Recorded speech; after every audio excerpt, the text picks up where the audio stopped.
A paz do Senhor, bom dia a todos. Hoje nós vamos estar estudando sobre a lição 2, a salvação na Páscoa judaica. Meus irmãos, hoje nós vamos estar falando sobre a salvação na Páscoa judaica. A revista fala sobre a obra da salvação, e a Páscoa também foi um advento que ele foi a sombra daquilo que aconteceu em Cristo Jesus. Nós temos hoje, na igreja do Senhor Jesus Cristo, essa certeza da salvação por conta do seu Filho Jesus Cristo. Abra sua Bíblia lá, vamos ler novamente, Êxodo capítulo 12. Nós vamos ler os versículos 21 a 24 e o 29. Talvez você chegou aqui e não tinha lido, você não acompanhou a leitura. E depois nós vamos ler o texto áureo, que está em Êxodo 6:6. Amém? A palavra de Deus diz assim: Chamou, pois, Moisés a todos os anciãos de Israel e disse-lhes: Escolhei e tomai vós cordeiros para vossas famílias e sacrificai a Páscoa. Então tomai um molho de sopo e molhai-o no sangue que estiver na bacia e lançai na verga da porta, em ambas as ombreiras do sangue que estiver na bacia. Porém, nenhum de vós saia da porta da sua casa até amanhã. Porque o Senhor passará para ferir os egípcios, porém, quando vir o sangue na verga da porta e em ambas as ombreiras, o Senhor passará aquela porta e não deixará ao destruidor entrar em vossas casas para vos ferir. Presta atenção nesse versículo 24 aqui. Portanto, guardai isto por estatuto para vós e para vossos filhos para sempre. Versículo 29. E aconteceu à meia-noite que o Senhor feriu todos os primogênitos na terra do Egito, desde o primogênito de Faraó, que se sentava em seu trono, até o primogênito do cativo que estava no cárcere, e todos os primogênitos dos animais. O livro de Êxodo, capítulo 6, versículo 6, fala algo muito interessante, diz assim: Eu sou o Senhor, e vos tirarei de debaixo das cargas dos egípcios, e vos livrarei da sua servidão, e vos resgatarei com o braço estendido e com juízos grandes. Irmãos, é interessante que quando Deus ele estabelece este pacto com o homem, para tirá-lo do Egito, engraçado é que esta festa, ela é celebrada anualmente. Aqui no nosso meio, nós não estamos hoje, não estamos no período de Páscoa, não é festa de Páscoa. Mas é interessante que no versículo 24 ele fala o seguinte: Portanto, guardai isto para estatuto para vós e para vossos filhos para sempre. O grande problema hoje é que o coelhinho da Páscoa, o ovinho, essa festa pagã, tem tomado um lugar tremendo na vida dos nossos filhos. Meus filhos, desde pequeno, eu ensinei para eles a importância da Páscoa. Porque esse mandamento, essa ordenança de Deus, ela é uma ordenança muito importante para o seu povo. Entenda uma coisa: hoje, você tem que, desde pequeno, inculcar na vida do seu filho, na vida da sua filha, esta história, esta passagem. Toda a Santa Ceia nós estamos aqui celebrando a morte e ressurreição de Cristo, o sacrifício de Cristo na cruz do Calvário. Nós comemos do pão e tomamos do cálice, que é o sangue de Cristo. Isso também aconteceu aqui, no livro de Êxodo, no capítulo 6, versículo 6, olha que interessante. Ele fala assim: Eu sou o Senhor. Irmãos, olha que lindo isso aqui. Quem é o Senhor? 1 João 5:22 fala assim: Sabemos que já o Filho de Deus é vindo, e nos deu entendimento para que conheçamos ao verdadeiro. E no que é verdadeiro estamos, isto é, em seu Filho Jesus Cristo. Este é o verdadeiro Deus e a vida eterna. Aqui no versículo 6, no capítulo 6, versículo 6, já fala a respeito de Cristo. Se nós continuarmos no versículo, ele fala assim: E vos tirarei debaixo das cargas dos egípcios. Lá em Mateus capítulo 11, versículo 28 e 30, e fala assim: Vinde a mim todos os que estáis cansados e oprimidos, e eu vos aliviarei.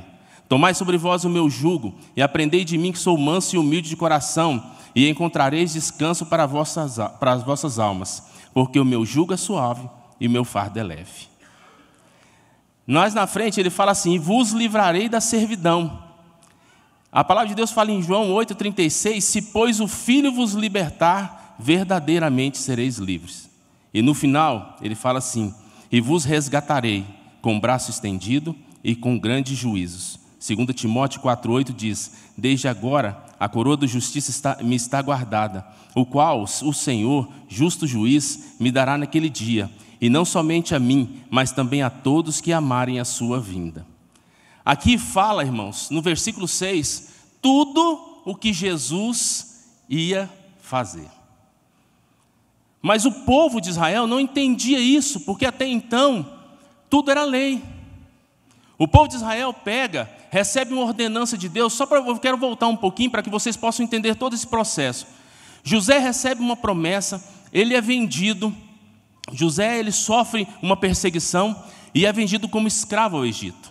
José passa todo aquele problema, de repente o faraó precisa de uma pessoa que interprete um sonho, e ele interpreta esse sonho, e o faraó pega este jovem e transforma ele um governador, ele estava somente abaixo de faraó, ele faz toda a obra, chama o povo de Israel para dentro do Egito e estabelece uma nova morada ali. Só, irmãos, que passa 430 anos. Irmãos, eu quero que vocês entendam, para nós levarmos para o nosso dia, contextualizarmos, que às vezes nós olhamos para o nosso pecado e nós deixamos ele, e ele vai tomando conta da nossa vida. A escravidão, ela é um processo muito lento. Eu costumo dizer que se você pega uma água fervendo e joga um sapo dentro, ele em 3 milésimos de segundo ele pula, porque ele não aguenta água quente. Mas se você joga um sapo dentro de uma água fria e começa a esquentar ele gradativamente, essa água, ele não sai de lá até morrer.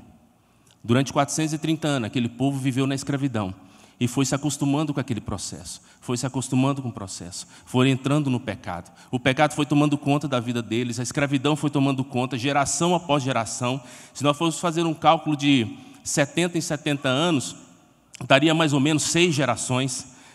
E esse povo foi de geração em geração, vivendo no pecado, e a carga foi aumentando, o pecado e a escravidão foi aumentando. De repente, lá em Êxodo capítulo 6, versículo 5, fala assim, e Deus ouviu o gemido do povo.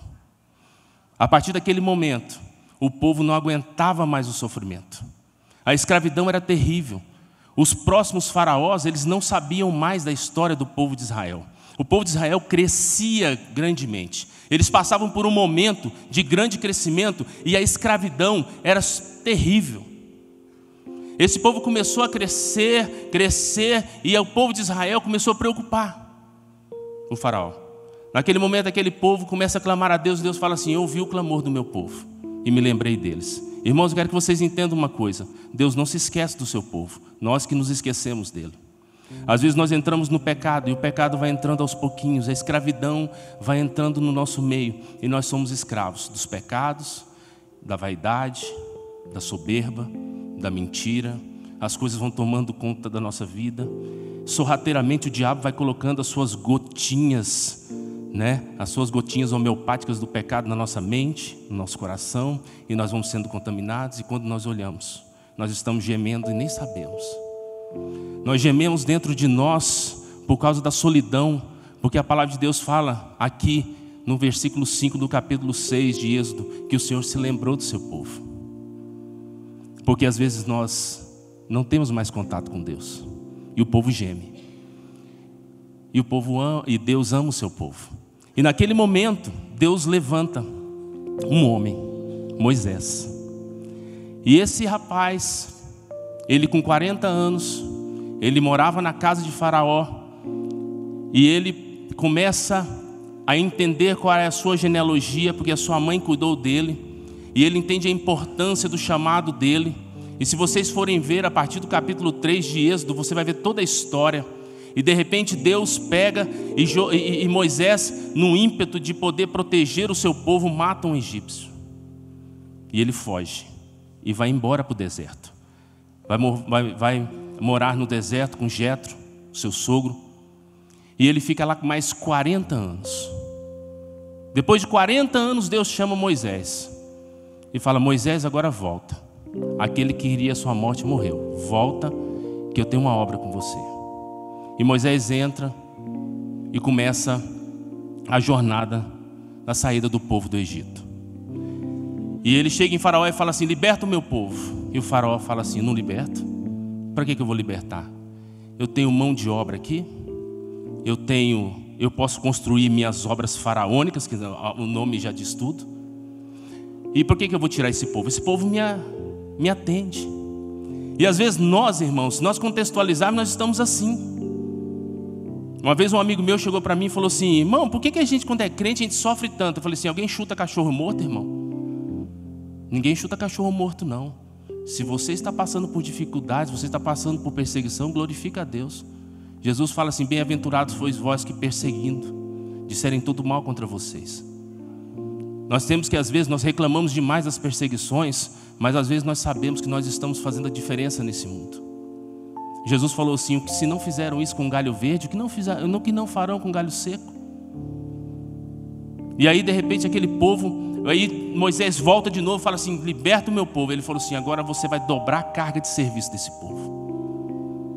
E aí nós não entendemos as coisas que estão acontecendo. E o povo fala assim: Moisés, o que está acontecendo? Você falou que ia libertar a gente, agora o faraó botou mais carga para a gente. Agora nós estamos passando por uma dificuldade muito maior. O que está acontecendo? Às vezes eu acho que o pastor Salmo, ou os demais pastores aqui, recebem direto pessoas que falam assim: pastor, o que está acontecendo na minha vida? Como diz aquele ditado mundano: quanto mais eu rezo, mais assombração me aparece. O que está acontecendo? E o povo chega em Moisés e fala: Moisés, você devia ter deixado a gente em paz. Por que você não ficou lá no deserto? Devia ter continuado lá. Mas Moisés tinha um chamado. E aí aquele povo começa a sofrer as consequências e começa as pragas. E as pragas vão vindo: a primeira, a segunda, a terceira, a quarta, a nona. Mas de repente um dia Deus fala: Moisés, conclama o povo, esta vai ser a última praga, e o povo vai sair daqui. E de repente Deus olha e fala assim: Moisés, prepara o povo que agora vai sair. É o seguinte, é rápido, não vamos demorar não. Na hora que for a hora da saída, vocês saem urgente do Egito e vão para a terra que eu prometi para vocês. Naquele momento, o povo faz todos os preparativos e começa a instituição da Páscoa. A Páscoa foi instituída pelo Senhor para que os israelitas celebrassem a noite em que Deus poupou da morte todos os primogênitos hebreus. O nome da festa, a palavra portuguesa Páscoa, usada para designar a festa dos judeus, que no hebraico é chamada Pesach, que significa saltar por cima ou passar por sobre. Esse nome surgiu em face do registro bíblico que o anjo da morte, ou o anjo destruidor, passou sobre as casas marcadas com o sangue do cordeiro pascual, quando ele matou os primogênitos do Egito. Êxodo 12, 23 fala assim: aquele sangue vos será por sinal nas casas em que estiveres. Vendo eu o sangue, passarei por cima de vós, e não haverá entre vós praga de mortandade, quando eu ferir a terra do Egito. Deus pega e fala assim: prepara um cordeiro. Esse cordeiro tem que ser sem mancha, tem que ser perfeito. Vocês vão entregar para os levitas, vocês vão entregar para o povo. Eles vão analisar esse cordeiro. Se esse cordeiro tiver sem manchas, tiver sem nenhum defeito, vai ficar 4 dias ali. E depois você vai pegar e vai liberar esse cordeiro. Esse cordeiro deve ser morto. O sangue dele deve ser derramado numa bacia. Vocês não vão cozinhar ele, não vão cozinhar em água. Vocês vão assar esse cordeiro e vocês vão reunir o povo. Aí ele fala o seguinte: vocês vão reunir as famílias. Irmãos, a salvação não é só individual. Nós temos responsabilidades também. Se nós vemos um irmão, alguém da nossa família errando, e eu sou, irmãos, eu posso falar aqui de carteirinha, pensa num ser humano bocudo. Às vezes a palavra de Deus fala assim: seja tardio no falar, às vezes eu não dou conta. Porque eu não consigo ver as coisas tomando um rumo que às vezes pode chegar num ponto que não tem volta. E aí eu converso com a minha família, converso com os meus filhos, falo assim, vem cá, vamos ajustar algumas coisinhas aqui. E nós precisamos ajustar as coisas. Porque nesse advento Deus falou assim, olha, é para cada um por si, Deus por todo, corre todo mundo. Deus falou isso? Não, na hora que começar a passar, irmão, deixa tudo, larga tudo e some do rumo. É assim que Deus falou? Não, Ele falou, junta as famílias. Vamos celebrar, celebrem a Páscoa. E de repente aquele povo pega e mata o cordeiro, e assa a carne, separa. E naquele momento, o homem da casa vai até o umbral da porta, passa o sangue,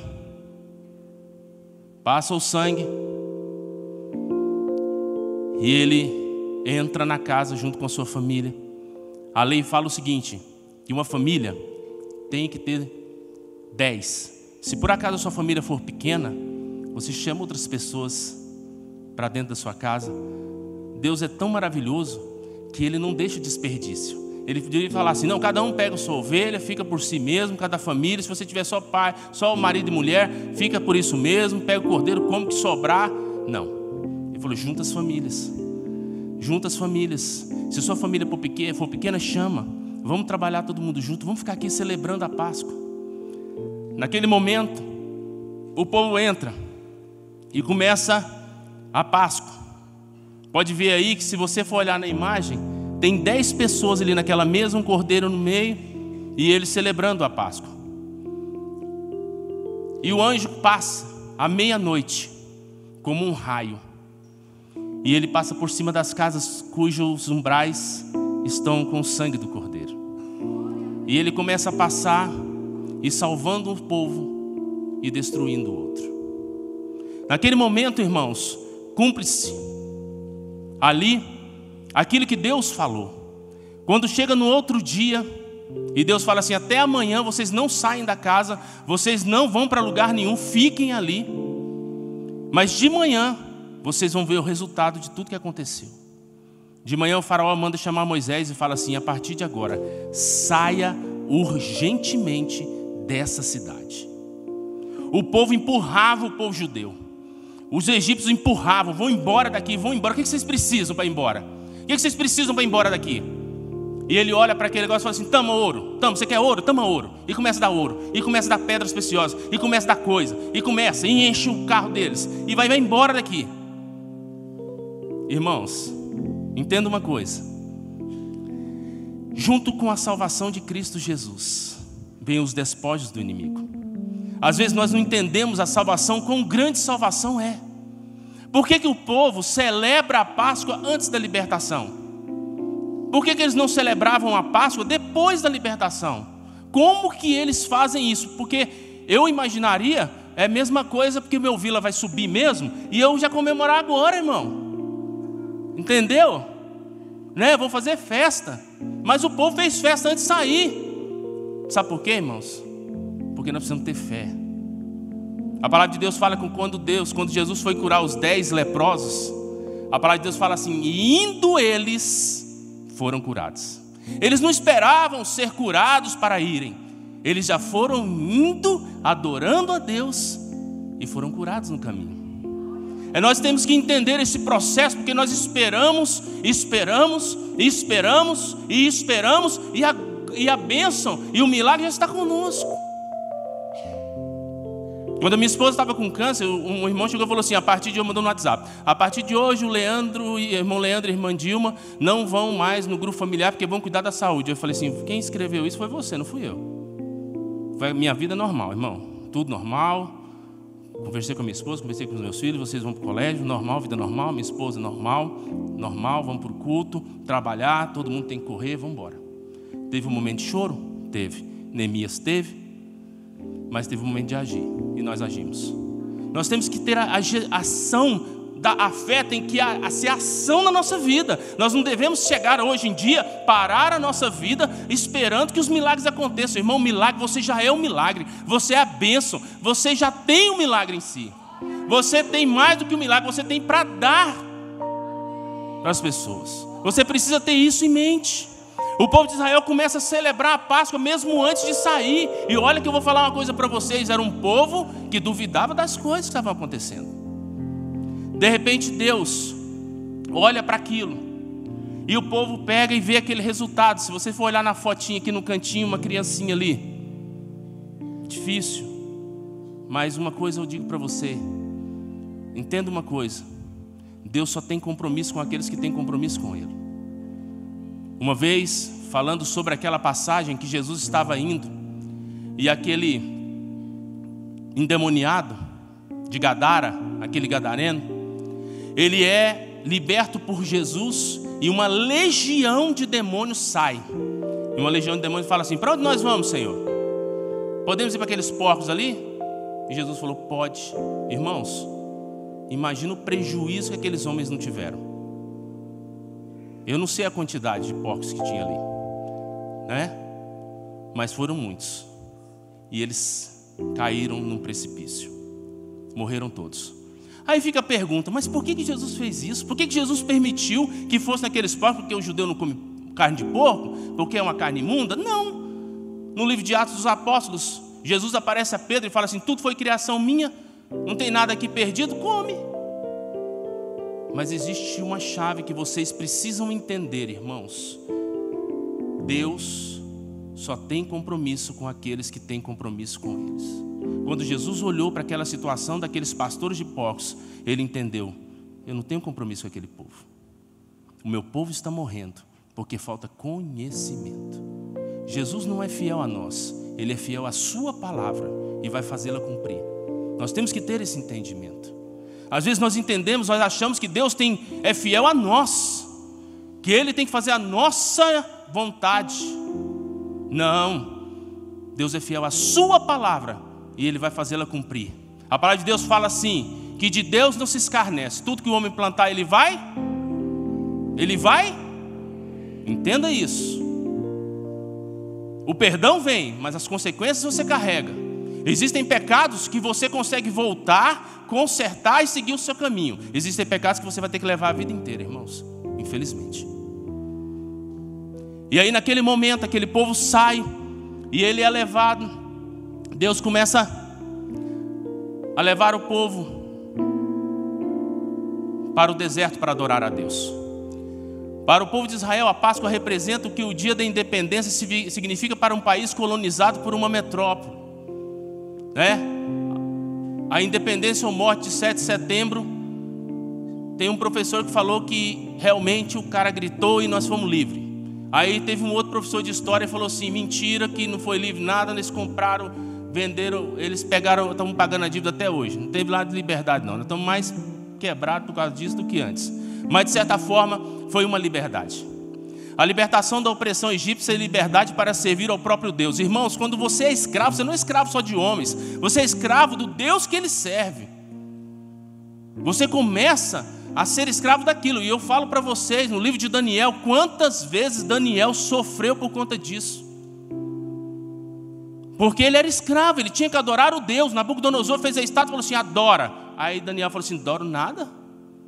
Ah, não vai adorar não? Não vou adorar não, então você vai morrer. Eu falei: o Deus que eu sirvo, se Ele quiser me salvar, Ele vai me salvar. Mas se Ele não quiser também, eu não estou nem aí não. Eu não sirvo Ele pelo que Ele faz para mim, eu sirvo pelo que Ele é para mim. Muitas pessoas sentaram nesse banco pelo que Deus faz, não fez, foram embora. Mas você que está aqui, é porque você adora a Deus não pelo que Ele faz, mas pelo que Ele é. E é isso que é importante nas nossas vidas. Naquele momento, Daniel, ele escreve um memorial. E nós temos que escrever memoriais. Uma vez nós estávamos acompanhando um jovem. Esse jovem estava com câncer. Ele tinha 15 anos na época. Minha sogra chegou e falou assim: Leandro, vai ali na casa de um jovem, ele está com câncer. Vai lá orar por ele. Coloquei minha Bíblia dentro do braço, debaixo do braço, fui lá, bati na porta. Falei: aqui que mora um jovem que está com câncer? A mulher olhou meio assustada, né? Falou: é. Eu falei assim: tudo bem, meu nome é Leandro, eu vim aqui orar por ele. A senhora me permite orar? É o seu filho? Ela é. Eu falei assim: a senhora me permite orar por ele? Ela: claro, entra. Aí eu fui lá, ele estava lá. E eu falei para ele assim: oi jovem, tudo bem? Eu vim aqui orar por você. E eu comecei a falar de Jesus para esse jovem. E esse jovem aceitou Jesus. E nós começamos a acompanhar esse jovem. Eu era novo na fé, eu ainda errei muito, porque Hoje a gente vê que a gente se cobra muito, né? O pastor Carlos um dia contou um testemunho também, que ele se cobrou muito, porque ele gostaria de ter feito muito mais. E eu me cobrei muito sobre isso também. Eu acompanhei ele muito. E um dia o pai dele, num desespero, eu sei que os pais desesperam quando vem um filho doente. É compreensível. Ele vai levar o filho dele para fazer uma cirurgia espiritual. Aí, ela chegou e falou assim para mim, assim, e agora o que eu faço? Você não faz nada. O pai é o sacerdote do lar, você não tem que fazer nada. Ora. Max Lucado fala assim, eles podem resistir às nossas palavras, mas não podem resistir às nossas orações. Continua orando, irmão, para de falar, não adianta. Viu, Leandro? Para de falar, não adianta. E aí, um rapaz chega lá e ele não queria descer do carro. E aí chegou um rapaz lá, que é aqueles enfermeiro é o enfermeiro médium do médium. Tem até enfermeiro, mas branquinho, tudo certinho lá. Aí o que aconteceu? Ele chegou lá e falou assim, não, vem cá, jovem, vamos lá dentro, você vai fazer uma cirurgia e você vai ser curado. Aquele Michel falou uma coisa assim que eu nunca esqueço, irmão. Ele falou assim, se Jesus não me curar, não vai ser esse homem que vai me curar. O pai estatalou os olhos assim. Ele falou assim, meu filho, você não quer não? Ele falou assim, não quero não. Eu falei, então vamos embora. Irmãos, entenda uma coisa. Nós temos que parar de negociar as coisas do mundo. Não compensa não. O que para o mundo parece perca para nós é ganho em Cristo. Porque às vezes nós negamos o nosso próprio eu, as oportunidades que surgem na nossa vida, e as pessoas falam assim, você é burro, você é bobo. Quantas vezes eu ouvi isso? Você é bobo. Aquele jovem, irmãos, foi para o Senhor. Ele morreu. Mas a mãe dele disse que no leito de morte, quando ele estava lá, o pulmão já estava cheio de água. Estava fazendo já aquela drenagem. E aquele jovem olha para a mãe dele e fala assim, mãe, quem é esse homem de branco que está aqui na minha frente? A mãe dele falou, não sei, meu filho, não estou vendo. Ele falou assim, mãe, pai, ele sorriu e partiu. Às vezes, irmãos, nós achamos que as coisas andam na nossa vida de forma errada, assim como esse povo um dia achou que as coisas estavam andando erradas para a vida deles. Mas Deus ouve o clamor do seu povo, o fim não acaba aqui. A palavra de Deus fala assim, não sejais ignorantes acerca dos que dormem. Às vezes nós olhamos para as pessoas e ficamos com dó dela. Eu tenho dó de quem fica. Um dia uma mulher estava na cama e fala assim, mas você é crente numa cama dessa? O que é isso? Por que Deus fez isso? Ela falou assim, ele está branqueando as minhas vestes. Eu estou indo para ele. A nação ainda não estava constituída, pois a terra prometida ainda de ter conquistada. Passou mais 40. Irmão do céu, é 40 que Moisés fez. 40 ele ficou no deserto. 40, irmão, é muito 40. Né? Por isso que eu falei, vem o Zenta aí. A libertação da escravidão, no 2, ele fala sobre os israelitas habitavam, eu já falei sobre isso, né? Debaixo da escravidão e humilhação. A nação dominadora afligia a religião. Também quando você é escravo da religião delas. E Deus dos oprimidos ouviu o clamor do seu povo e foi fiel à sua aliança.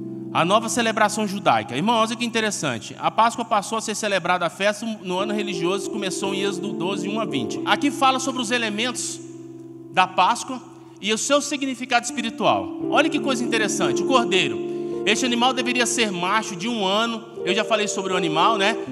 Aí ele fala, você deveria avaliar ele durante 4 dias. E assim verificar se ele estava apto para ser. Significado espiritual. Este cordeiro substituiria o primogênito de cada família dos hebreus morrendo em seu lugar. A partir daquela comemoração, cada primogênito deveria ser consagrado ao Senhor. Depois o sangue. Deveria sacrificar o cordeiro. O sangue no umbral das vegas das portas dos hebreus serviria como um sinal para livramento, pois o Senhor passaria por cima dessas casas, poupando a morte do primogênito. Pães asmos. Os pães asmos, o ázimo, do hebraico matzah, em Êxodo 12:8, é um tipo de pão assado sem fermento. O pão asmo é feito somente de farinha de trigo e água. Aqui no sentido espiritual fala assim: o pão deveria ser assado sem fermento, pois não havia tempo para que o pão pudesse crescer. A saída do Egito deveria ser rápida. A farinha amassada sem ter recebido o fermento simboliza pureza. O fermento servia o símbolo da corrupção moral. Jesus fala sobre os fariseus, sobre o fermento dos fariseus. Ervas amargas. Os hebreus deveriam comer a Páscoa com ervas amargas. A tradição judaica menciona o alface. As ervas amargas, o alface e o agreste, deveriam ser comidos para recordar a opressão do Egito e a amargura do cativeiro que os hebreus sofreram por tanto tempo. Deus não faz as coisas de qualquer jeito, irmãos. Deus não faz por fazer. Deus não faz porque tem que ser, né? Criança hoje, se você chegar e falar assim, não. Aí ele fala, por que não? Aí, por que não? Aí ele fala, por que não é resposta. Meu filho falava isso direto para mim. Eu falei, por que, pai? Não. Eu falei, por que não? Porque não é resposta. Por que não? Então você tem que explicar. E Deus explicou aqui, espiritualmente, todo o processo. O Cordeiro da Páscoa. Vamos lá. O Cordeiro do Antigo Testamento. No Antigo Testamento, o Cordeiro constituía um fundamental dos sacrifícios oferecidos para a remissão dos pecados. Aí fala de novo, né, sobre completamente limpo, não poderia haver nenhum tal, para nós chegarmos aonde Jesus, que é o verdadeiro Cordeiro Pascal. A Páscoa cristã é memorial de como Deus substitui os sacrifícios temporários por um único definitivo. Irmãos, olha que interessante, olha que coisa maravilhosa. Jesus, qual foi a última ceia que Jesus fez com os seus discípulos? A Páscoa. Olha que interessante, ele fez a Páscoa. Só que, eu estou aqui, pode falar uma heresia, o pastor Carlos e mais irmãos aqui que puder me corrigir. Jesus, ele apresenta dois elementos na ceia. Ele apresenta o pão e ele apresenta o vinho, ok? Só que a Páscoa dos judeus tinha o quê? O pão, tinha o cordeiro, não é verdade? E tinha as ervas amargas, ok? Por que faltavam o cordeiro e as ervas amargas?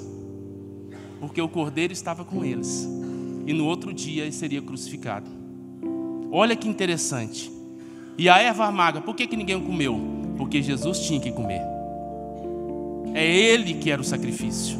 Ele era o sacrifício completo. Nós hoje aceitamos a Jesus como único e suficiente Salvador, e Deus fez a sua própria parte. A aliança que Deus fez, Ele fez sem nós participarmos dela. Porque se nós fizéssemos uma aliança, irmãos, quantas pessoas quebraram alianças com Cristo?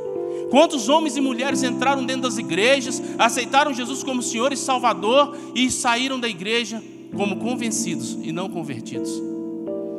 Jesus, ele foi o Cordeiro, ele morreu. Olha que lindo isso aqui. Olha essa outra tabela aqui. Olha que tabela legal. Ó, a Páscoa judaica, o Cordeiro sem defeito, está lá em Êxodo 12:5, que diz assim: o verdadeiramente, cordeiro ou cabrito será sem mácula, um macho de 1 ano, o qual tomareis das ovelhas ou das cabras. Olha que legal. O Messias, agora Jesus Cristo, o Messias é comparado a um cordeiro pelo profeta Isaías 53:4. Verdadeiramente ele tomou sobre si as nossas enfermidades e as nossas dores levou sobre si, e nós o reputávamos por aflito, ferido de Deus e oprimido.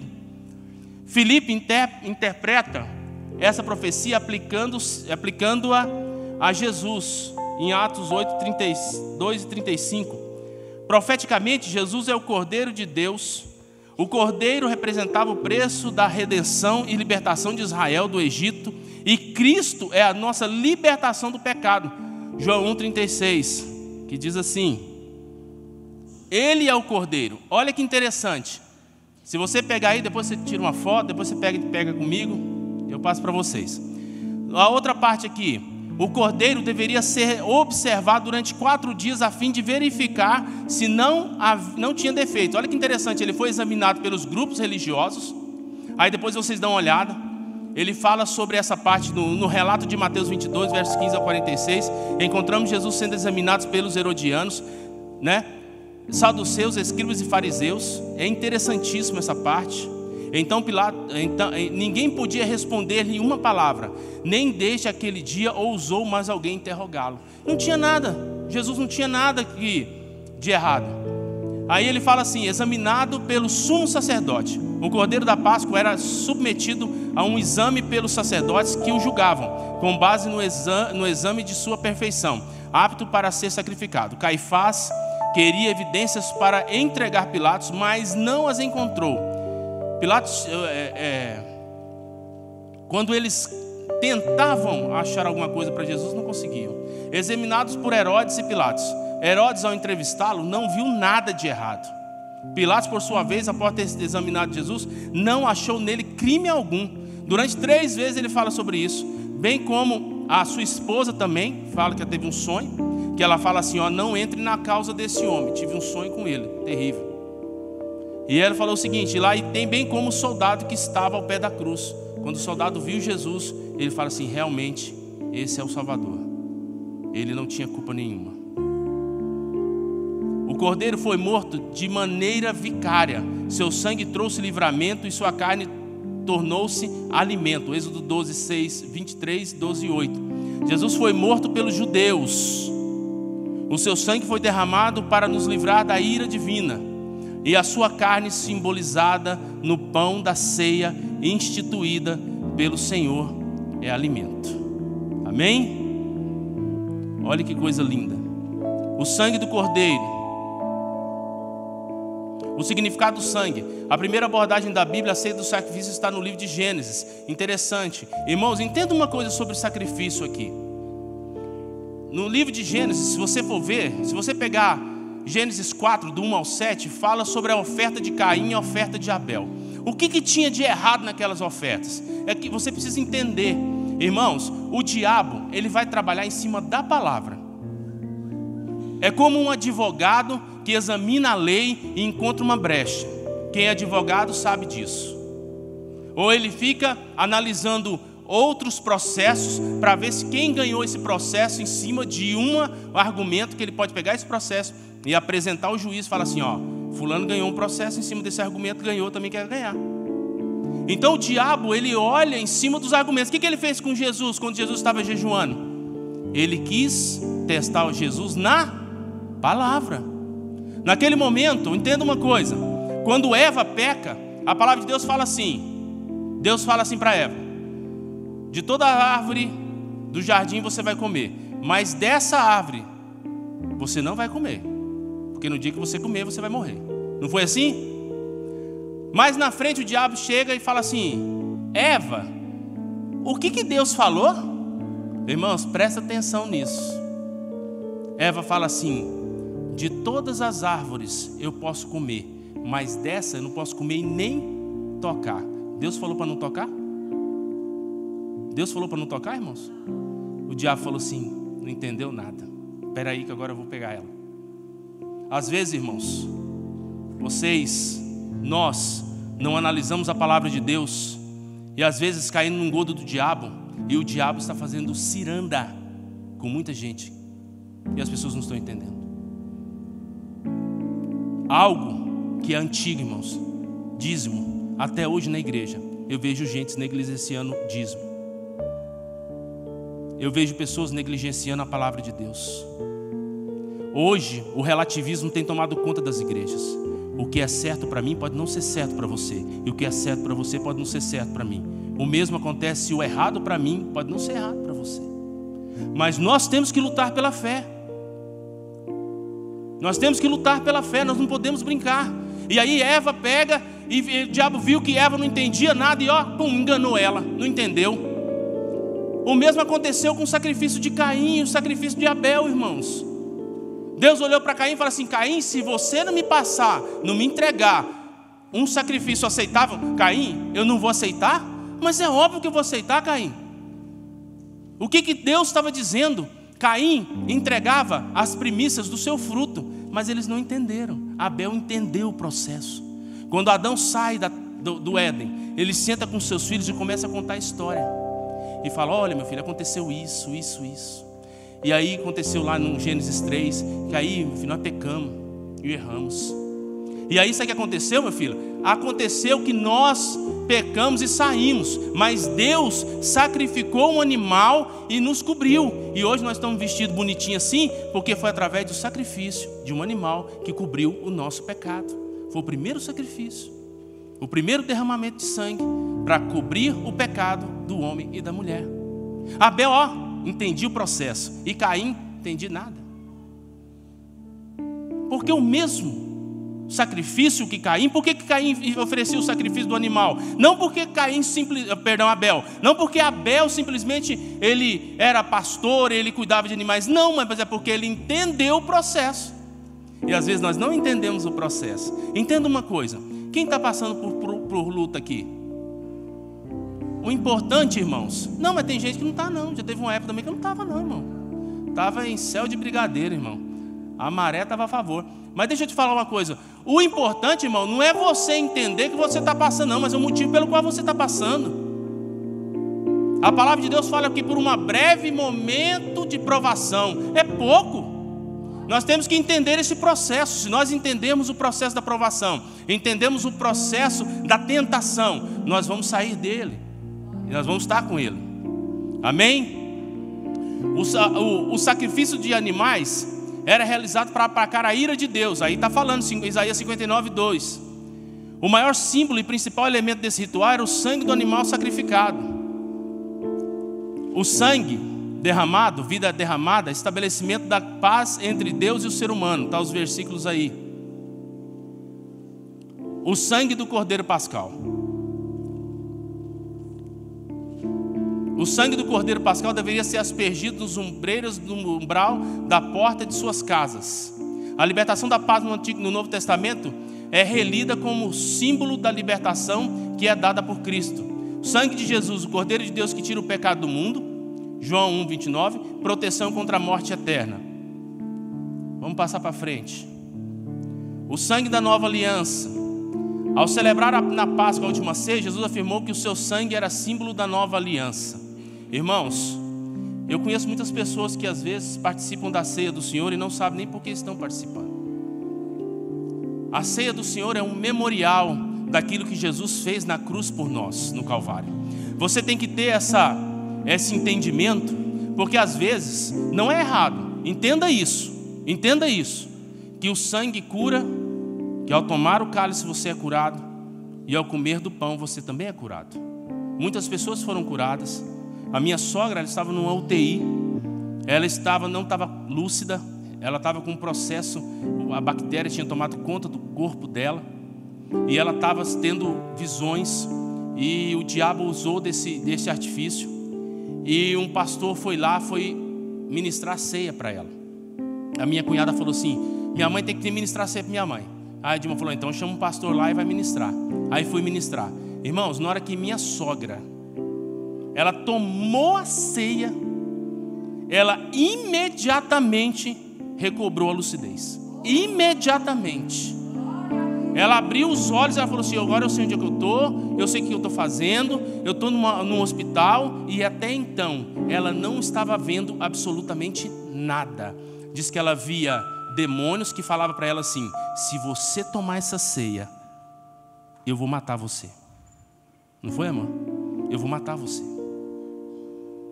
E ela tomou a ceia, e os olhos dela se abriram, e ela ficou lúcida, até hoje. Amém? Mas o grande mandamento e o grande segredo da ceia é que nós hoje participamos e celebramos o sacrifício, a última oblação pelo pecado, o último sacrifício pelo pecado foi feito em Cristo Jesus. Nós hoje somos privilegiados porque hoje nós participamos da comunhão do sangue e do corpo de Cristo Jesus derramado na cruz do Calvário. Você é um privilegiado, você é uma privilegiada. Amém?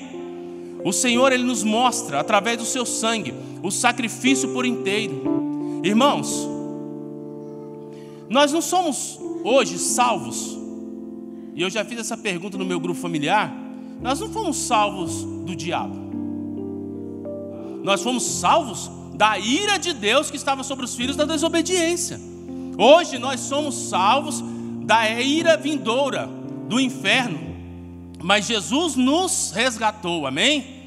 A partir de hoje, através do sangue, quando Deus olha para você, irmão, não olha você, Ele olha o sangue do Filho dele sobre nós. Hoje nós somos cobertos pelo sangue de Jesus. O diabo não tem poder, irmãos, nem chave da casa dele ele tem. Hoje quem tem poder de levar alguém para o céu ou para o inferno chama-se Jesus Cristo. o Senhor dos senhores, o Rei dos reis. Amém? Ele é o maior de todos. Jesus Cristo, quando Ele entrega o seu corpo por nós, Ele entrega a sua vida. A partir de hoje, não vivemos mais, mas Cristo vive em nós. A Páscoa, ela é um mandamento, ela é uma celebração, ela é uma bênção nas nossas vidas. Você, irmão e irmã, é um privilegiado. Você que aceitou Jesus como Senhor e Salvador da sua vida. Assim como diz em Romanos 10:9, se com tua boca confessares a Jesus como Senhor e crer que Deus o ressuscitou dentre os mortos, será salvo. Jesus já pagou o preço na cruz do Calvário. Ele já derramou todo o seu sangue naquela cruz. Ele já remiu o pecado de todo aquele que clama o seu nome. Você é um privilegiado. Hoje, nós estamos vivendo um novo tempo na igreja. Nós precisamos hoje proclamar esta palavra.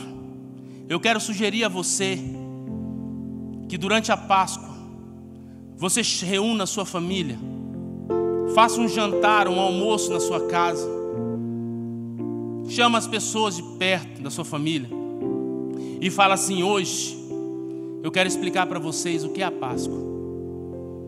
Um dia o povo de Israel estava sofrendo e Deus resgatou o seu povo. Da mesma forma, Jesus viu o seu povo sofrendo. O clamor chegou até Deus e Deus enviou o seu Filho. E hoje nós somos libertos, nós somos salvos. Reúna a sua família, troca o nome. Não existe ovo de Páscoa, irmão, existe ovo de chocolate. Por favor, tá? Quando você for dar o ovinho pro netinho, pro filhinho, fala assim: meu bem, eu vou dar o ovinho para você, mas isso aqui é chocolate, tá? Vou te explicar o que é Páscoa. Os meus filhos, desde pequenininho, nós ensinamos para eles o que é Páscoa. Todos meus filhos nunca falou ovo de Páscoa. Eu quero ovo de Páscoa, não.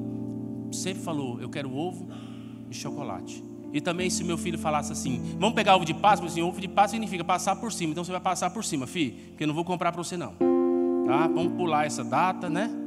Então que você possa chegar na sua família e falar assim: meu filho, vem cá, eu quero aqui te explicar o que é Páscoa. Jesus morreu, olha, o sangue dele foi derramado. Nós fazemos, irmãos, nós fazemos. Se vocês um dia quiserem, façam uma Páscoa, uma celebração na sua casa. É uma simbologia. E fala que, ó, esse aqui é o cordeiro.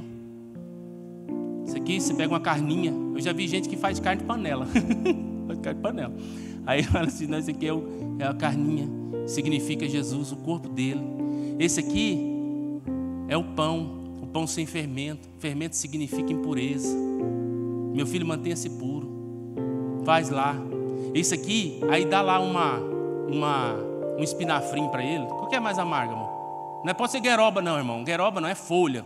Ah, nem como é que é aquele trezinho? Jurubeba. Rúcula é bom, né? Rúcula é amarga. Chega em torta, cara. Come, entrega, põe na boca do nenê. Aí o menino faz assim: que trem ruim, pai. Que coisa feia, mas faz comigo não. Meu filho, isso é o gosto do pecado. Faça. Inculca nas pessoas. Vamos restabelecer a Páscoa. Vamos parar de dar dinheiro para essas pessoas gananciosas que estão pegando os eventos mais importantes da Bíblia, que é o Natal. Colocou aquele... Desculpa, Papai Noel, não vou falar nada do velhinho não, tadinho, está ganhando dinheiro dele. Para quê, irmãos? Jesus é o nascimento do nosso Salvador. Ah, mas ele não nasceu nessa época, não interessa, sabe o dia? Nem eu sei. Eu não sei o dia. Mas o Natal eu celebro como o nosso Salvador nasceu. A Páscoa, o nosso Salvador morreu para nos dar vida eterna. Amém? Se coloque de pé, vamos orar. Deus, eu quero te louvar e te agradecer, porque com mão forte o Senhor nos libertou. O Senhor tirou das mãos de Satanás a chave do inferno. O Senhor nos livrou da ira vindoura. O Senhor nos livrou da morte eterna. O Senhor nos deu a vitória, Pai. E é por isso que nós estamos aqui para te louvar e te engrandecer e dizer que Tu és santo. Obrigado pelo Teu amor incondicional. O Senhor não conhecia nenhum desses que estão aqui, e o Senhor já morreu por nós. Te amo, Jesus. Obrigado, Senhor. E que o Senhor possa a cada dia nos fazer lembrar dos teus benefícios, daquilo que o Senhor fez por nós na cruz.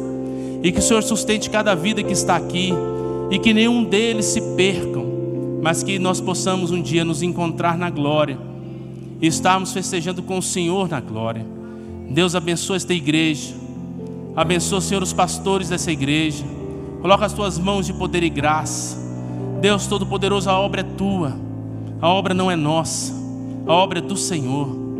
Deus, que o Senhor faça crescer em maturidade, em tamanho, que nós possamos a cada dia experimentar mais do Senhor, que a tua igreja possa ser uma igreja consciente, forte, uma igreja que possa, Senhor Deus, a cada dia estar destruindo as obras do inimigo, e que nós possamos, Senhor Deus, falar do teu amor. Deus, o Senhor que tem nos dado tantas coisas, eu te peço, nos dê algo mais, nos dê um coração agradecido. Nós te louvamos e te agradecemos por tudo, em nome de Jesus. Amém. Deus abençoe os irmãos.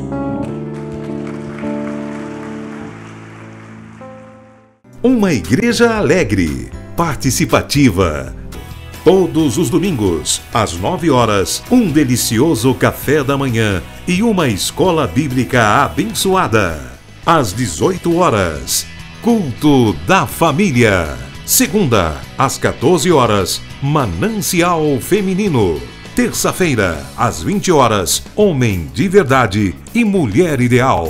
Quarta-feira, às 19h40, culto de ensino, além de uma programação semanal para todas as idades.